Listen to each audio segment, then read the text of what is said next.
అది 1931 సంవత్సరం అక్టోబర్ 15వ తేదీ తమిళనాడులోని రామేశ్వరంలో ఒక సామాన్య మధ్యతరగతి కుటుంబంలో ఒక బాలుడు జన్మించాడు. ఆ అబ్బాయే అవుల్ పకీర్ జైనులాబ్దీన్ అబ్దుల్ కలాం.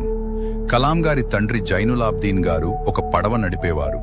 తల్లి ఆషియమ్మ గారు గృహిణి. అయితే ఒక పెద్ద తుఫాను వారి కుని తలకిందులు చేసింది. ఆ తుఫాను ధాటికి వారి పడవ కొట్టుకుపోయింది.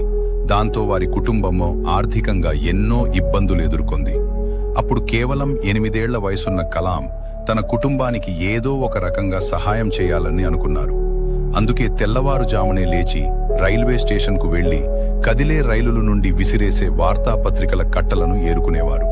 ఆ పత్రికలను ఇంటింటికి తిరిగి అమ్మేవారు. ఆ సమయంలో ఆయన పడిన కష్టం, పరుగెత్తిన ప్రతి అడుగు ఆయనలో ఆత్మవిశ్వాసాన్ని నింపింది. స్కూల్లో చదువుకునే రోజుల్లో కలాం గారికి లెక్కలు అంటే చాలా ఇష్టం. ఒకసారి తన సైన్స్ టీచర్ శివసుబ్రహ్మణ్య అయ్యర్ గారు సముద్ర తీరానికి తీసుకెళ్లి పక్షులు ఎలా ఎగురుతున్నాయో ప్రత్యక్షంగా చూపించారు. ఆజే తన లక్ష్యాన్ని నిర్ణయించుకున్నాడు. మరి రామేశ్వరపు ఇసుక తిన్నెలపై మొదలైన ఆ అడుగులు ఆకాశపు అంచులను ఎలా తాకాయి? పైలట్ కావాలనే తన కలను కలాం గారు ఎలా వెంబడించారు? వాల్యూమ్ 2లో తెలుసుకుందాం.